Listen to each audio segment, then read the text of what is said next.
तो जय हिंद दोस्तों। जैसे कि आप सबको पता है कि आपके आरआरबी एनटीपीसी की नोटिफिकेशन पिछले महीने की रोल आउट हो चुकी है, पर फिर भी काफ़ी बच्चे इसके फॉर्म फिल आउट नहीं करते, खासकर हमारे जम्मू कश्मीर के जितने भी स्टूडेंट्स हैं। क्यों? क्योंकि वो यही समझते हैं कि हम जेके एसएसबी के सारे एग्जाम्स देते रहेंगे, और ऐसा होता है कि जेके एसएसबी के एग्जाम्स का वेट करते करते एज भी इंक्रीज हो जाती है, तो फिर आप उस एग्जाम के लिए एलिजिबल नहीं रहते हो। जैसे ही आप सबको पता ही है, आई एम डेफिनेटली श्योर कि आप सभी ने फॉरेस्टर का एग्जाम देने के लिए पक्का फॉर्म आउट फिल किए थे। डेट कब होगी ये नहीं पता था, बट जैसे उसकी फिजिकल की डेट आई तो एक रिलैक्सेशन मिली कि हाँ पेपर होगा। लेकिन अगेन अब आपका क्या हुआ है कि इलेक्शंस होने वाले हैं और एग्जाम के ऊपर अगेन स्टे लग चुका है। तो इससे अच्छा यही होगा कि आप बाकी एग्जाम से फोकस करें जिनकी टाइम टू टाइम आपकी नोटिफिकेशन आती रहती है और वो एग्जाम भी टाइम पे होते हैं। आरआरबी एनटीपीसी उनमें से एक ऐसा एग्जाम है जिनमें आपका ये थोड़ी देर के बाद ही इसकी नोटिफिकेशन रिलीज हुई है। तो इसमें काफी चांसेस है कि आप एक गवर्नमेंट जॉब ले सकते हो। पेपर डिफिकल्ट नहीं होता, बच्चे इस वजह से फिल नहीं करते क्योंकि आधों को तो पता नहीं फॉर्म, और जिनको पता है उनको यहाँ पैटर्न का नहीं पता कि किस वे में एग्जाम होता है, क्या सिलेबस रहता है, कितना टाइम अलॉट होता है, क्या एज लिमिट है। तो आज हम उसी बारे में पूरा डिस्कशन करेंगे, ठीक है। तो आरआरबी एनटीपीसी की तरफ से जो नोटिफिकेशन रोल आउट हुई है उसमें वैकेंसीज आपकी टोटल कितनी है? 8113 वैकेंसीज रहने वाली है। और मैं बात करूं कि फॉर्म निकले कब थे, तो ये फॉर्म आपके पिछले महीने 14 को निकल चुके थे। जी हाँ, 14 सितंबर को इसकी रजिस्ट्रेशन शुरू हो चुकी थी, जिसकी लास्ट डेट अभी आपकी 13 अक्टूबर तक रहेगी। इन केस अगर आपके कोई भी बीच में गलत हो गया, फॉर्म भरते वक्त कोई मिस्टेक हो गई है, तो आप करेक्शन विंडो में जाकर उसको ठीक करवा सकते हो, जिसकी डेट 16 से लेके आपके 25 अक्टूबर तक रहेगी। अब बात करते हैं स्टेट वाइज या हमारे यूटी वाइज की कितनी वैकेंसीज अलॉट हुई हैं। तो आप चेक कर सकते हो, अहमदाबाद में 516 वैकेंसीज हैं और अपने जम्मू और कश्मीर में कितनी है? 145। सबसे ज्यादा वैकेंसीज अगर देखी गई है तो आपको कहां पर मिलेंगी? कोलकाता में 13,082। उसके अलावा सबसे कम वैकेंसीज आपकी सिलीगुड़ी में है 40। तो ये हर एक स्टेट वाइज आपकी वैकेंसीज बताई गई हैं कि कहां पर कितनी कितनी वैकेंसीज है। और एक ग्रेजुएट लेवल एग्जाम है, तो मत समझो कि ये छोटी जॉब है, काफी अच्छी जॉब है और इसमें सैलरी भी काफी अच्छी देखने को मिलती है, ठीक है। बात करें फीस की, तो हमारे जितने भी जनरल प्लस आपके ओबीसी के कैंडिडेट्स हैं उनके लिए आपके जनरल जितने भी हमारे जनरल के कैंडिडेट्स रहने वाले हैं उनके और ओबीसी के लिए इनके लिए फीस हमारी रहेगी सिर्फ 500। और बाकी आपके एससी एसटी पीडब्ल्यूडी उनके लिए कितनी है? 250।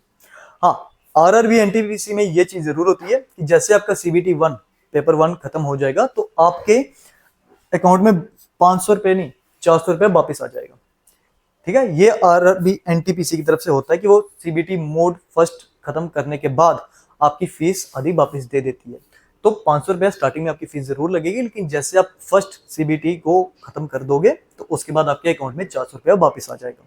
सिमिलर वे आपके एससी एसटी और पीडब्ल्यूडी के भी अकाउंट में पैसा वापस आ जाता है। आगे बात करें कि पेपर होता कैसे है, कौन कौन सी पोस्ट रहने वाली, वो यहाँ पर चेक कर सकते हो। पोस्ट के रिगार्डिंग अगर मैं बातें करूं तो ये इस बार आपकी नहीं देखने को मिल रही है। टिकट सुपरवाइजर की लेवल 6 की है और पे आप चेक कर सकते हो 35,400। इसके अलावा जो मेडिकल स्टैंडर्ड्स हैं इनके बारे में बात करते हैं। जैसे मेडिकल स्टैंडर्ड्स में चाहिए B2। एज लिमिट की बात करें तो पहले इसकी 18 से 33 साल आयु रहती थी, बट अब हुआ क्या, जो बीच में कोरोना आ गया, जो डिले हुआ है उसकी वजह से इन्होंने एज लिमिट को भी थोड़ा इंक्रीज किया। अब आपकी एज रहने वाली है 18 से लेके 36 साल।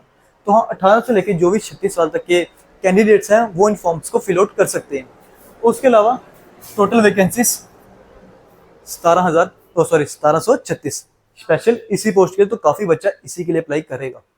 उसके अलावा बात करें स्टेशन मास्टर की, तो ये भी लेवल 6 की जॉब है, सिमिलर सेम पे, और इसमें आपके मेडिकल स्टैंडर्ड्स में A2 के लिए उसने डिमांड की है। बाकी एज लिमिट सेम 18 से लेकर 36 और इसमें टोटल वैकेंसीज है 994। इसी तरह अलग अलग में आपके वैकेंसीज के अकॉर्डिंग अलग अलग सैलरी प्लस अलग अलग आपके क्या कहते हैं स्टैंडर्ड्स यहाँ वैकेंसीज को अनाउंस किया गया। तो टोटल मिला के कुल आपकी कितनी है? 8113। अब बात करते हैं आपके ये A2 B2 या C2 ये मेडिकल स्टैंडर्ड्स एक्चुअल में है क्या। तो ऐसी बात है जैसे कि अगर हम A2 की बात करें तो A2 इसमें आपके फिजिकल स्टैंडर्ड्स आते हैं कि जैसे अगर किसी पर्सन की नजरें कमजोर है तो वो कितने पॉइंट तक वीक है। क्योंकि सीधी सी बात है, अगर आप स्टेशन मास्टर बन रहे हो या गुड्स ट्रेन मैनेजर बन रहे हो तो इनका काम ही यही होता है कि उनको नजर रखनी है ट्रेन कब आ रही है, कब जा रही है, मतलब कि उसके लिए आपकी नज़रों का ठीक होना जरूरी है। उसके अलावा बाकी हेल्थ इश्यूज के अकॉर्डिंग आपके अलग अलग पैरामीटर्स रहते हैं, जैसे B2 हो गया, C2 हो गया, वैसे A1 भी होता है लेकिन उन्होंने यहाँ पर नहीं दिया, लेकिन A1 भी होता है। तो देखा जाए तो आपका A2 से ज्यादातर शुरू हो चुका है। तो टोटल आपकी 8113। इसके अलावा अगर बात करें तो ये आपके एज लिमिट के अकॉर्डिंग कि आपको कैसे एज को मैनेज रखना है, कि किस हिसाब से आपकी एज होनी चाहिए। तो ध्यान से देखो, आपके 18 से 36 तो ठीक है, जो आपके ओपन कैटेगरी या ईडब्ल्यूएस है वो 1989 तक पैदा हुए होने चाहिए, मतलब 89 से पहले नहीं होने चाहिए। तो 89 और 89 के बाद तक अगर हमारा कोई यूआर या ईडब्ल्यूएस में कैंडिडेट है तो हाँ वो अप्लाई कर सकता है। सिमिलर वे में ओबीसी वाला 86 तक उसकी लिमिट है। यहाँ 86 से पहले नहीं, 86 के बाद वाले जितने भी ओबीसी के कैंडिडेट्स होंगे वो इसमें अप्लाई कर सकते हैं। सिमिलर वे में एससी और एसटी के लिए 1984 के जितने बाद में कैंडिडेट्स आए हैं वो भी इसमें अप्लाई कर सकते हैं। ठीक है, बाकी उसके बाद तो 2007 के जितने भी होंगे वो तो अप्लाई करेंगे, उससे लेकिन कम वाले भी आ जाएंगे। ठीक है, तो यहां पर आप चेक कर सकते हो एज गैप या जो रिलैक्सेशन आपको मिलेगी वो कितनी कितनी मिल सकती है। तो ओबीसी के लिए आप देख सकते हो 3 साल का आपको मिलता है एज रिलैक्सेशन, चाहे आप कोई भी एग्जाम दो। सिमिलर वे में आपके एससी और एसटी के लिए 5 ईयर्स का, उसी तरह आपके ईडब्ल्यूएस हो गए, इनमें भी अलग अलग कैंडिडेट्स को एज रिलैक्सेशन मिलने को देख सकते हो। ठीक है, अब बात करते हैं एग्जाम की। तो सबसे पहले बात कर दूं ये आपके सीबीटी 1 की। तो सीबीटी 1 आपका सिर्फ क्वालिफाइंग नेचर है, इसमें कितने मार्क्स आ रहे हैं ये मैटर नहीं करता, लेकिन हाँ ये आपको क्वालिफाई करना है। ज्यादा सब्जेक्ट्स देखने को नहीं मिलते, 3 ही सब्जेक्ट आपके मैथ्स है, रीजनिंग और जनरल अवेयरनेस है। किस हिसाब से क्वेश्चन रहने वाले, तो देखो जनरल अवेयरनेस में आपके 40 क्वेश्चन रहेंगे, हर क्वेश्चन एक एक नंबर का। सिमिलर वे में आपके मैथ्स के 30 और रीजनिंग के भी 30 क्वेश्चन। तो टोटल आपके क्वेश्चन कितने होंगे 100, और आपका पेपर भी कितने नंबर का होता है 100 नंबर का ही होता है। टाइम कितना अलॉट किया जाता है 90 मिनट। तो मान के चलो आपको कितना मिला हुआ है 1.5 घंटे अलॉट किया गया आपके सीबीटी 1 के लिए। तो ये 3 सब्जेक्ट एक एक नंबर का क्वेश्चन, टोटल 100 क्वेश्चन आपको 1.5 घंटे में कंप्लीट करने, ज्यादा टफ नहीं होता। तो आप ये कर सकते हो, बस डिपेंड करता है कि आप मेहनत कितनी कर रहे हो और सीरियस कितने हो। जब आप ये क्वालिफाई कर लोगे उसके बाद, तो उसके बाद आपको होता है सीबीटी 2, जिसमें अगेन सेम ही सब्जेक्ट्स रहेंगे आपके, अवेयरनेस, मैथमेटिक्स और रीजनिंग। पर हाँ क्वेश्चन थोड़े बढ़ गए, जैसे पहले आपको 40 देखने को मिल रहे थे जनरल अवेयरनेस के, लेकिन अब कितने हैं 50। वहीं पर अगर मैथ और रीजनिंग की बात करें 30 थे, तो सीबीटी 2 में आपके कितने हो जाएंगे 35। तो टोटल क्वेश्चन आपके हो गए 120, जो कि 120 ही नंबर के रहने वाले हैं, तब भी एक एक नंबर का ही क्वेश्चन रहेगा। और टाइम सेम ही लौट है आपको 1.5 घंटे का, देख लो 90 मिनट का ही टाइम मिला है। जब आप सीबीटी 2 को क्लियर कर लोगे उसके बाद आपका होता है टाइपिंग टेस्ट, क्योंकि जो पर्सन टाइपिस्ट के लिए या स्टेशन मास्टर के लिए कर रहा है तो वहां पर उनको टाइपिंग की जरूरत पड़ती ही है। तो टाइपिंग टेस्ट होता है, और उसके बाद आपका होता है कंप्यूटर एबिलिटी टेस्ट, जो जिसमें आपके कंप्यूटर के ऊपर टेस्ट होगा, आपकी टाइपिंग स्पीड चेक की जाएगी। तो ये रहता है आपका पूरा ओवरऑल पेपर का पैटर्न। काफी इजी है, बच्चा क्वालिफाई कर सकता है, लेकिन वही जो सीरियस होगा और जो मेहनत करेगा। आप चाहे तो इनका स्क्रीनशॉट ले ही सकते हो, ये आपका सिलेबस है तो इसका आप स्क्रीनशॉट ले सकते हो। जैसे बात करें हम मैथमेटिक्स की, तो ये कुछ टॉपिक्स हैं जिसमें आपका number system, decimal, fraction, ratio, proportion, ये सभी टॉपिक्स आपके देखने को मिलेंगे।